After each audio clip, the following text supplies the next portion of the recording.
When it comes to heavy-duty diesel trucks, two names always rise to the top: Cummins and Duramax. These engines are legendary for power, towing strength, and the kind of durability that makes owners brag about hundreds of thousands of miles. But which one really holds the crown when it comes to longevity and real-world reliability? Stick around as we break down how these two diesel giants stack up. And if you love truck and engine content, make sure to hit that subscribe button so you don't miss more deep dives like this. The Cummins story doesn't begin in a sprawling factory, but in a small workshop in Columbus, Indiana, founded on February 3, 1919, by mechanic Clessie Cummins and banker William Glanton Irwin. That early, unwavering focus on diesel development set Cummins apart, letting them dominate the heavy-duty engine market by the 1950s, before other automakers even considered pickup diesels. Cummins entered the consumer pickup arena in 1989 with the 5.9-liter B-Series, forever changing the diesel game for Ram trucks. From 1989 to 1998, the 5.9-liter 12-valve, better known as the 6BT, used a cast-iron block and head, direct injection via Bosch VE44 or P7100, and a simple, rugged overhead valve 2 valves per cylinder design. Turbocharging, and an intercooler added in 1991, propelled it from 160 horsepower and 400 pound-feet of torque to legendary reliability and a reputation as a million-mile engine.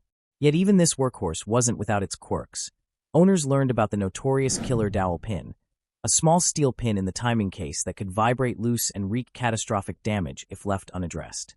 Thankfully, aftermarket fixes like the tab kit made it a non-issue for the careful owner, preserving the 12-valve status as one of the toughest diesels ever built.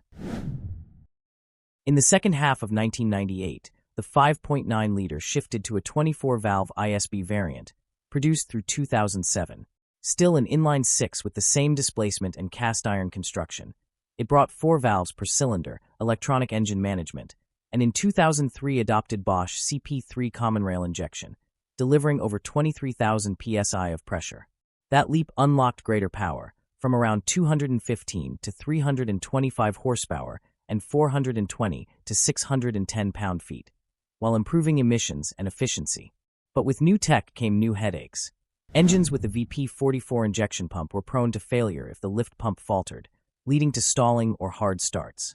A small batch of blocks stamped with the 53 casting number in 1999 to 2001 were notorious for cracking, and head gasket or water pump failures showed up on higher mileage units. Despite those flaws, this era solidified Cummins' reputation as the heart of the Ram, with many examples running strong past 500,000 miles when properly maintained. Cummins answered stricter emission standards and growing demand for torque in mid-2007 with the 6.7-liter turbo diesel. Still an inline-six but now displacing 408 cubic inches, it introduced a variable geometry turbocharger, exhaust gas recirculation, diesel particulate filter, and later selective catalytic reduction with DEF systems, fully embracing modern emissions control. Power climbed from 350 horsepower and 650 pound-feet at debut to an incredible 1,000 pound-feet by 2019, making Ram the king of heavy towing. Yet the new complexity brought fresh challenges. Clogged DPFs, stuck EGR valves, DEF injector clogs, and variable geometry turbos that could seize from soot buildup all became familiar complaints. The immense torque also proved too much for the factory 68 RFE automatic trans in many cases, leading owners to upgrade or rebuild transmissions. Cummins strengthened the platform with a compacted graphite iron block, forged steel rods and crankshaft, larger head bolts, and a more robust whole-set variable geometry turbo, ensuring the engine itself could outlast the emissions gear that surrounded it. Even with its added quirks, the 6.7 quickly proved it could match the legendary durability of the old 5.9, with countless trucks surpassing 500,000 miles.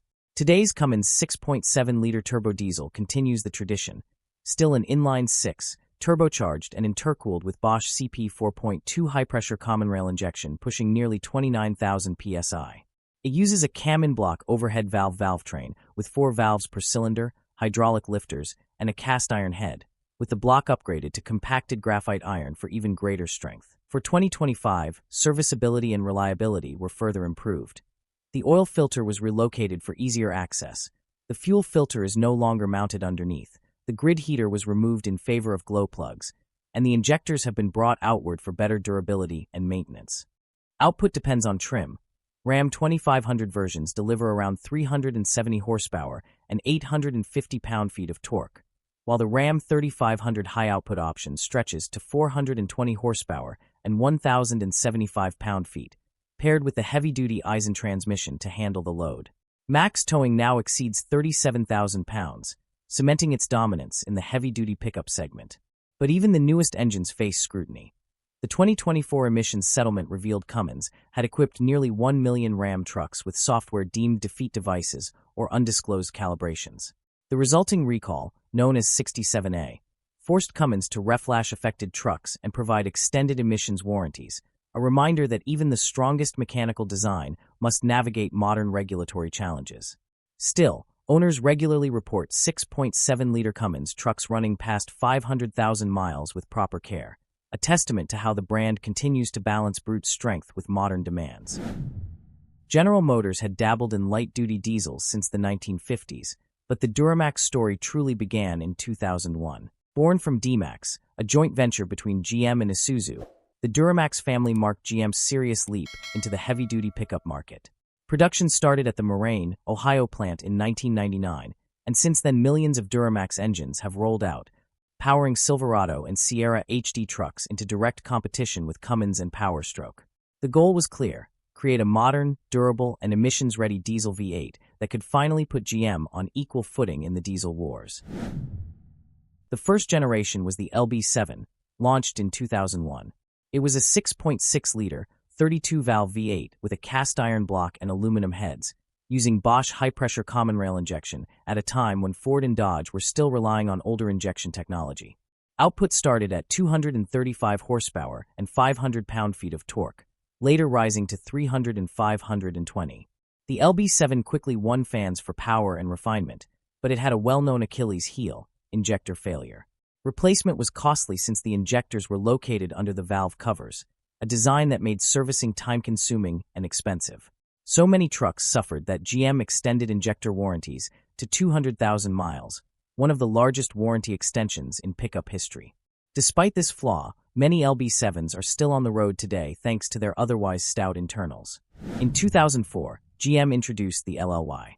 The big step forward here was a Garrett variable geometry turbocharger and EGR to meet tightening emissions rules. Output rose to 310 horsepower. However, the LLY also developed its own set of headaches. Overheating was a common issue due to a restrictive turbo inlet mouthpiece that limited airflow under heavy load. Head gasket failures became another frequent problem, especially for trucks that towed regularly, and glow plug failures could cause the ceramic tips to break apart inside the engine, risking further internal damage. The 2006 to 2007 LBZ is often hailed as the holy grail of Duramax engines. With 360 horsepower and 650 pound-feet of torque, stronger connecting rods, and minimal emissions restrictions compared to later engines, the LBZ struck an ideal balance of power and reliability. Still, it wasn't flawless. Water pump failures often cropped up between 80,000 and 100,000 miles, a problem that could lead to overheating if not addressed promptly. Despite this, the LBZ has become legendary among diesel enthusiasts for its tuning potential and durability. For many, this was the golden era Duramax. Then came the LMM in mid-2007, now fitted with a diesel particulate filter to meet new standards. It brought better cooling and refined tuning, but added complexity. Frequent DPF regeneration cycles could cause excessive cylinder wear and fuel dilution in the oil, reducing engine longevity. Owners who used their trucks for short trips often saw the worst of these problems, since the DPF could not complete its burn-off cycle. Even so, the LMM proved capable of high mileage with diligent maintenance and proper driving conditions. In 2011, the LML arrived, upping the ante with 397 horsepower and 765 pound-feet. It added urea injection and improved internal strength. With 397 horsepower, it was the most powerful Duramax yet, but it also brought one of the most infamous reliability problems in the lineup. The Bosch CP4 fuel injection pump, used in place of the older CP3, had a tendency to fail without warning. When it did, it could send metal shavings through the entire fuel system, leading to catastrophic and extremely expensive repairs. This issue was widespread enough that it triggered a class action lawsuit, though GM never issued a formal recall. Beyond the pump, the LML remained a strong performer and could last well beyond 300,000 miles if properly maintained and if the fuel system remained intact. The major leap came in 2017 with the L5P. This was more than an update, it was an all-new engine. GM swapped from Bosch to a Denso fuel system capable of 29,000 psi, designed a stronger deep-skirt block, revised the heads for better cooling, and upgraded the turbo to a Borg-Warner variable geometry unit with electronic controls. The L5P started at 445 horsepower and 910 pound-feet, and by 2024 the refreshed version hit 470 horsepower and 975 pound-feet in Silverado and Sierra HD models.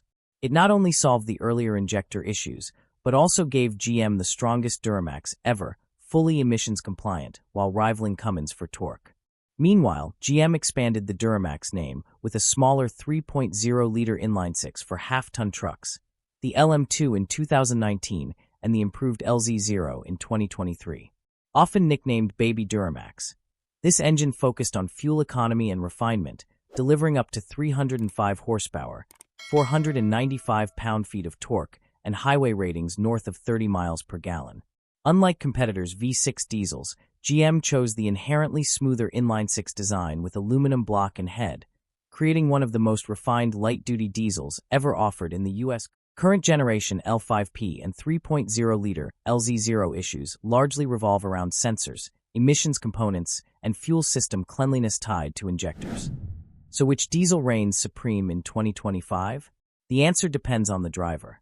Cummins engines continue to enjoy a reputation for unmatched longevity, with many 6.7-liter trucks exceeding 500,000 miles and commercial ISB versions reaching 1 million miles with strict maintenance. Duramax engines also boast durability, with many owners reporting 300,000 to 500,000 miles, though the L5P is still relatively new compared to Cummins' decades-old platform. While both can achieve extraordinary lifespans, Cummins' lower RPM inline-six design remains inherently better suited to sustained heavy work. For extreme towing and longevity, the Cummins 6.7-liter high output still edges out the competition with its brute torque, simpler inline-six balance, and new 8-speed transmission. For driving refinement and horsepower, the Duramax 6.6-liter L5P shines with its smoother V8 power delivery and the bulletproof Allison transmission. In the end, both Cummins and Duramax are champions in their own right. Cummins continues to define the image of the unstoppable workhorse, while Duramax positions itself as the refined powerhouse. The choice comes down to whether a truck owner prioritizes unrelenting low-end torque and industrial durability, or a balance of horsepower, refinement, and advanced drivability. So, which camp are you in, Team Cummins or Team Duramax? Let us know down in the comments, and share your experience if you've owned either one. Thanks for watching, and don't forget to like, comment, and subscribe for more in-depth engine breakdowns and truck comparisons every week.